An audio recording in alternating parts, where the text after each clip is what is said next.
Hello, ಎಲ್ಲರೂ ಹೇಗಿದ್ದೀರಿ? ಎಲ್ಲರೂ ಚೆನ್ನಾಗಿದ್ದೀರಿ ಅಂತ ಭಾವಿಸ್ತಾ ಇವತ್ತಿನ ವಿಡಿಯೋ ಶುರು ಮಾಡೋಣ. ಇವತ್ತಿನ ವಿಡಿಯೋ ಏನಪ್ಪಾ ಅಂದರೆ ಬನ್ನಿ ನೋಡೋಣ ಏನಂತ ಹೇಳಿ.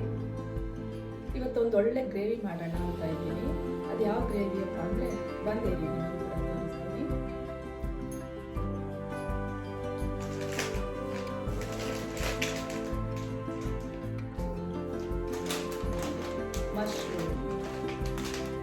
ಇವತ್ತು ಮಶ್ರೂಮ್ ಗ್ರೇವಿ ಮಾಡಿ ತೋರಿಸ್ತೀನಿ. ಇದನ್ನು ಯಾವ ರೀತಿ ಮಾಡೋದು ಅಂತ ಹೇಳಿ ನೋಡೋಣ, ಯಾವ ರೀತಿ ಬರುತ್ತೆ ಅಂತ ಕೂಡ ನೋಡೋಣ.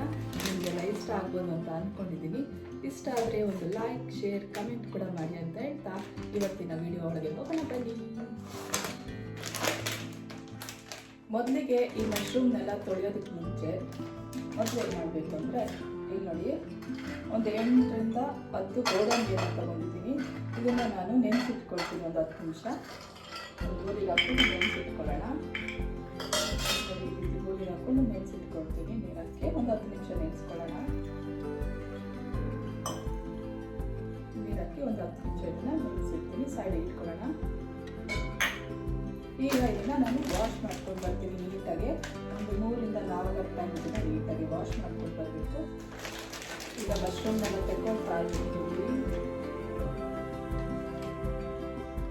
ಇದನ್ನು ನಾನು ಗೋಲಿಗೆ ಹಾಕೊಳ್ತೀನಿ.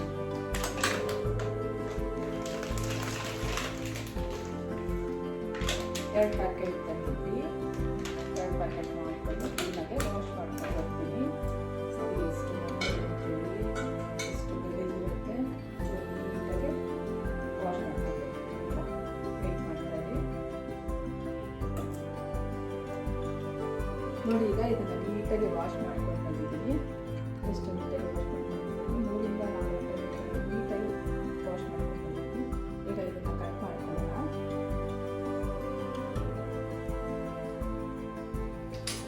ಆಲ್ರೆಡಿ ಸ್ವಲ್ಪ ಕಟ್ ಮಾಡ್ಕೊಂಡು ಬಿಟ್ಟಿದ್ದೀನಿ. ನಿಮಗೂ ಸ್ವಲ್ಪ ತೋರಿಸ್ತೀನಿ ನಾನು ಯಾವ ರೀತಿ ಕಟ್ ಮಾಡ್ಕೊಂಡಿದ್ದೀನಿ ಅಂತ. ಒಂದರಲ್ಲಿ ಒಂದು 4 ಪೀಸಸ್ ಕಟ್ ಮಾಡ್ಕೊಳ್ತೀನಿ ಅಷ್ಟೇ. ನೋಡಿ, ಈ ರೀತಿ ಕಟ್ ಮಾಡ್ಕೊಳ್ತೀನಿ ಶೇಪಲ್ಲಿ.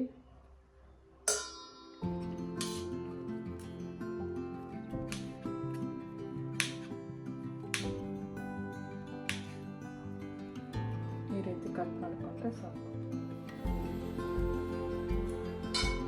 ಈ ರೀತಿಯೇ ಎಲ್ಲ ಕಟ್ ಮಾಡ್ಕೊಂಡು ಬರ್ತೀನಿ.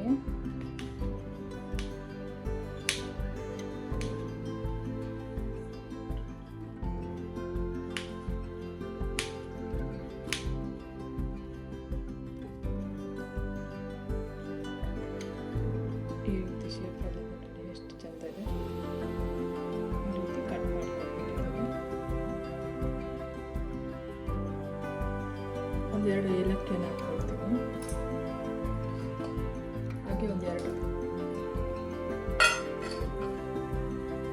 ಹಾಗೆ ಒಂದೆರಡು ಚಕ್ಕೆ ಪೀಸ್ ಹಾಕ್ಕೊಳ್ತೀನಿ. ಒಂದು 3ರಿಂದ 4 ಲವಂಗನ ಹಾಕ್ಕೊಳ್ತೀನಿ. ಹಾಗೆ ಆಗಲೇ ನೆನೆಸಿಟ್ಟಿದ್ವಲ್ಲ ಗೋಡಂಬಿ, ಈ ಗೋಡಂಬಿನ ನೀರಲ್ಲಿ ನೆನೆಸಿಟ್ಟಿದ್ದೆ. ಈಗ ನಾನು ರುಬ್ಬಕ್ಕೆ ಹಾಕ್ಕೊಳ್ತೀನಿ.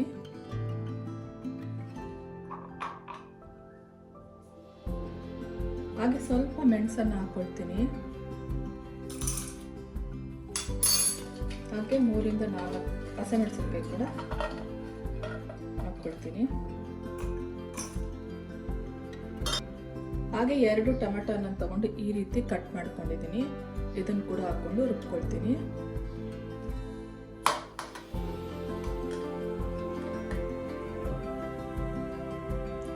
ಈಗ ಇದನ್ನು ನಾನು ನೀಟಾಗಿ ಫೈನಾಗಿ ರುಬ್ಕೊಂಡು ಬರ್ತೀನಿ. ಫೈನ್ ಪೇಸ್ಟ್ ಮಾಡ್ಕೊಂಡು ಬರ್ತೀನಿ. ನೋಡಿ, ಈ ರೀತಿ ನೈಸ್ ಪೇಸ್ಟ್ ಮಾಡಿಕೊಂಡು ತಗೊಂಡು ಬಂದಿದ್ದೀನಿ. ಈಗ ಯಾವ ರೀತಿ ಮಾಡೋದು ನೋಡೋಣ ಬನ್ನಿ. ಮೊದಲಿಗೆ ಸ್ಟವ್ ಮೇಲೆ ಒಂದು ಪಾತ್ರೆ ಮಾಡ್ಕೊಳ್ಳೋಣ. ಕಡಾಯಿ ಸ್ವಲ್ಪ ಬಿಸಿ ಆದಮೇಲೆ ನಾನು ಎಣ್ಣೆ ಹಾಕ್ಕೊಳ್ತೀನಿ. 2 ಟೇಬಲ್ ಸ್ಪೂನ್ ಆಗುವಷ್ಟು ಎಣ್ಣೆ ಹಾಕ್ಕೊಳ್ತೀನಿ. ಎಣ್ಣೆ ಸ್ವಲ್ಪ ಚೆನ್ನಾಗಿ ಆದಮೇಲೆ ನಾನು ಕಟ್ ಮಾಡ್ಕೊಂಡಿರೋಂಥ ಮಶ್ರೂಮ್ನ ಹಾಕ್ಕೊಂಡು ಸ್ವಲ್ಪ ಫ್ರೈ ಮಾಡ್ಕೊಳ್ತೀನಿ ಚೆನ್ನಾಗಿ.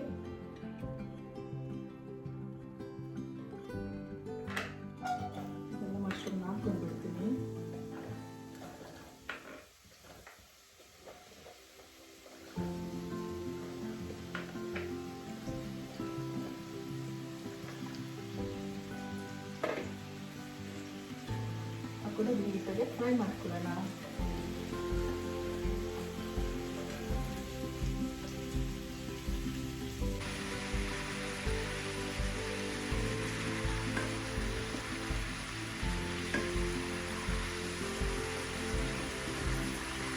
ನೋಡಿ ಈ ರೀತಿ ಫ್ರೈ ಮಾಡ್ಕೊಳ್ತೀನಿ ಒಂದು 5 ಮಿನಿಟ್ಸು.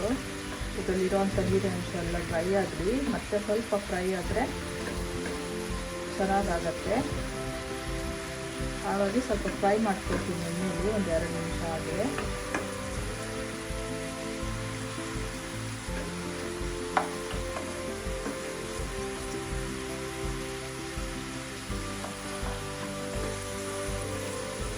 ಫ್ರೈ ಮಾಡ್ಕೊಂಡು ಹಾಕ್ಕೊಳ್ಳೋದ್ರಿಂದ ನೀಟಾಗಿ ಮಸಾಲ ಎಲ್ಲ ಹೊಂದ್ಕೊಳ್ಳುತ್ತೆ ಆಮೇಲೆ ಇದಕ್ಕೆ.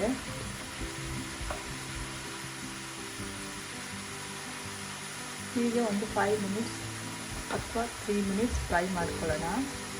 ಇಷ್ಟು ಫ್ರೈ ಆದರೆ ಸಾಕು. ನಾನು ಇದನ್ನು ಒಂದು ಬೇರೆ ಪಾತ್ರೆಗೆ ತೆಗೆದಿಟ್ಕೊಳ್ತೀನಿ.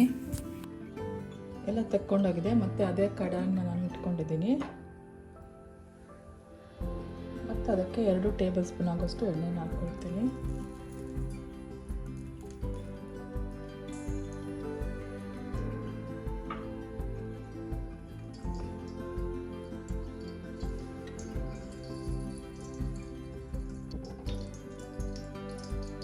ಈಗ ಎಣ್ಣೆ ನೀಟಾಗಿ ಕಾದಿದೆ.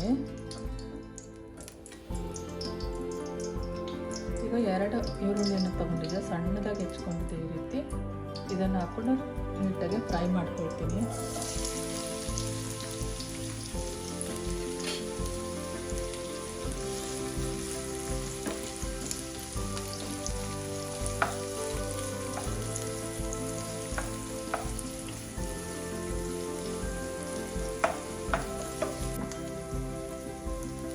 ಹಾಗೆ ಇಲ್ಲಿ ನಾನು 1 ಸ್ಪೂನ್ ಆಗೋಷ್ಟು ಬೆಳ್ಳುಳ್ಳಿ ಶುಂಠಿ ಪೇಸ್ಟ್ ಕೂಡ ಹಾಕ್ಕೊಳ್ತೀನಿ. ಇದನ್ನು ಕೂಡ ಹಾಗೆ ಫ್ರೈ ಮಾಡ್ಕೊಂಡ್ಬಿಡ್ತೀನಿ ಒಂದು 2 ನಿಮಿಷ.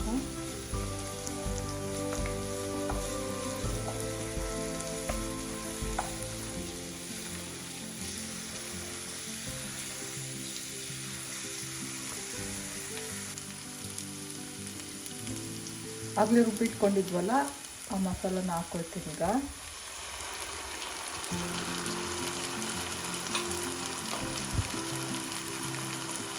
ಹಾಕೊಂಡು ಇದನ್ನು ನೀಟಾಗಿ ಒಂದು 2 ನಿಮಿಷ ಫ್ರೈ ಮಾಡ್ಕೊಳ್ಳೋಣ ಇದರಲ್ಲಿ.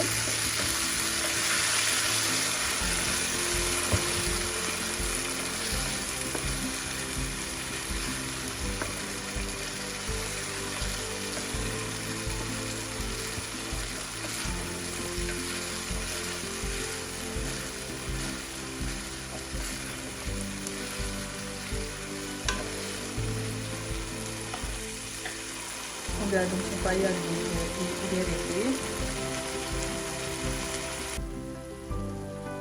ನೀಟಾಗಿ ಫ್ರೈ ಆಗಿದೆ. ಕಟ್ ಮಾಡಿ ಇಟ್ಕೊಂಡು ಫ್ರೈ ಮಾಡಿ ಇಟ್ಕೊಂಡಿದ್ವಲ್ಲ ಅದನ್ನು ಹಾಕ್ಕೊಳ್ತೀನಿ ಮಶ್ರೂಮ್ನ.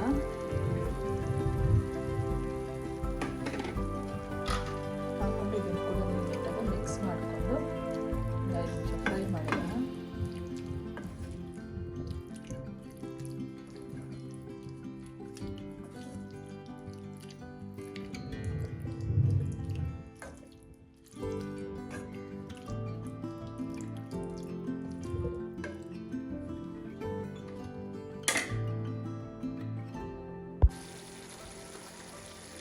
ಒಂದು ಸ್ಪೂನು ಗರಂ ಮಸಾಲ ಪೌಡ್ರ್ ಹಾಕ್ಕೊಳ್ತೀನಿ.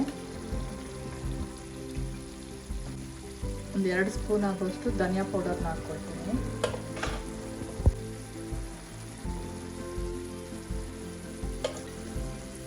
ಹಾಗೆ ಸ್ವಲ್ಪ ಅರಿಶಿನದ ಪುಡಿ ಹಾಕ್ಕೊಳ್ತೀನಿ. ಹಾಗೆ ರುಚಿಗೆ ತಕ್ಕಷ್ಟು ಉಪ್ಪನ್ನು ಹಾಕ್ಕೊಳ್ತೀನಿ.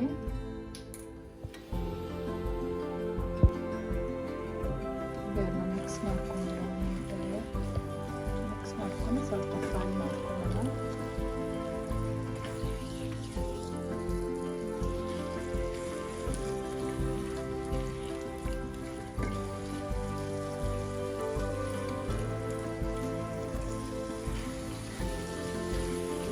ಆಮೇಲೆ ಸ್ವಲ್ಪ ಮಸಾಲನೆಲ್ಲ ಫ್ರೈ ಆಗೋ ರೀತಿ, ಮಶ್ರೂಮ್ ಹೊಂದ್ಕೊಳ್ಳೋ ರೀತಿ ಎಲ್ಲ ಫ್ರೈ ಮಾಡ್ಕೊಳ್ತೀನಿ.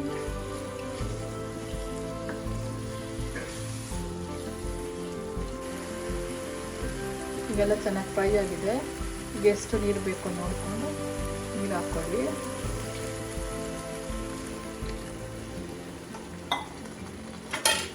ನೀರು ಹಾಕ್ಕೊಂಡು ನೀಟಾಗೆಲ್ಲ ಮಿಕ್ಸ್ ಮಾಡ್ಕೊಂಡು ಬಿಡೋಣ.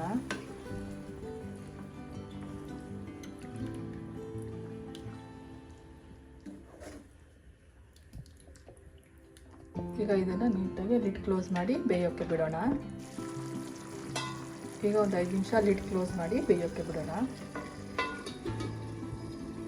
ಬೇಯ್ತಾ ಇರಲಿ, ಒಂದು 5 ನಿಮಿಷ ಬೇಯಲಿ.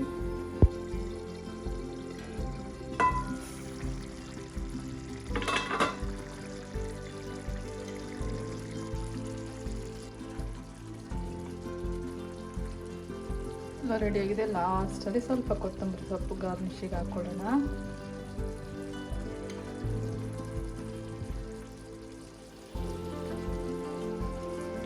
ಎಷ್ಟು ಚೆನ್ನಾಗಿ ರೆಡಿಯಾಗಿದೆ ನೋಡಿ ಮಶ್ರೂಮ್ ಗ್ರೇವಿ. ಈ ರೀತಿ ನೀವು ಒಂದ್ಸರಿ ಟ್ರೈ ಮಾಡಿ. ಚಪಾತಿ, ಪೂರಿ, ಅಕ್ಕಿ ರೊಟ್ಟಿ ಇದಕ್ಕೆಲ್ಲ ಒಳ್ಳೆ ಕಾಂಬಿನೇಷನ್ ಆಗಿರುತ್ತೆ. ತುಂಬಾ ಚೆನ್ನಾಗಿರುತ್ತೆ. ನೀವು ಕೂಡ ಒಂದ್ಸರಿ ಟ್ರೈ ಮಾಡಿ. ಬನ್ನಿ ಇದನ್ನು ನಾನು ಒಂದ್ಸರಿ ಟ್ರೈ ಮಾಡಿ ಟೇಸ್ಟ್ ನೋಡಿ ಹೇಳ್ತೀನಿ ಯಾವ ರೀತಿ ಬಂದಿದೆ ಅಂತೇಳಿ. ಒಂದು ಸ್ವಲ್ಪ ಪ್ಲೇಟಿಗೆ ಹಾಕ್ಕೊಳ್ತೀನಿ. ನಾನು ಇದನ್ನು ಚಪಾತಿ ಜೊತೆಗೆ ಟೇಸ್ಟ್ ಮಾಡಿ ನೋಡ್ತೀನಿ ಎಷ್ಟು ಚೆನ್ನಾಗಿ ಬಂದಿದೆ ಅಂತೇಳಿ. ತುಂಬಾ ಚೆನ್ನಾಗಿ ಬಂದಿರುತ್ತೆ. ಬನ್ನಿ ಟ್ರೈ ಮಾಡೋಣ ಒಂದ್ಸರಿ. ಸಾರಿ, ನಿಮ್ಮನ್ನೆಲ್ಲ ಬಿಟ್ಟು ತಿಂತಾ ಇದ್ದೀನಿ ಅಂತೇಳಿ ಬೇಜಾರು ಮಾಡ್ಕೊಳ್ಬೇಡಿ. ನೀವು ಕೂಡ ಇದನ್ನು ಒಂದ್ಸರಿ ಮನೆಯಲ್ಲಿ ಟ್ರೈ ಮಾಡಿ. ಸೂಪರಾಗಿ ಬಂದಿದೆ, ತುಂಬಾ ಚೆನ್ನಾಗಿ ಬಂದಿದೆ. ಈ ವಿಡಿಯೋ ನಿಮಗೆಲ್ಲ ಇಷ್ಟ ಆಗಿದ್ರೆ ಲೈಕ್ ಮಾಡಿ, ಶೇರ್ ಮಾಡಿ, ಕಮೆಂಟ್ ಮಾಡಿ, ಹಾಗೆ ಸಬ್ಸ್ಕ್ರೈಬ್ ಮಾಡಿ ಅಂತ ಹೇಳ್ತಾ ಇವತ್ತಿನ ವಿಡಿಯೋನ ಎಂಡ್ ಮಾಡ್ತೀನಿ. Thank you for watching.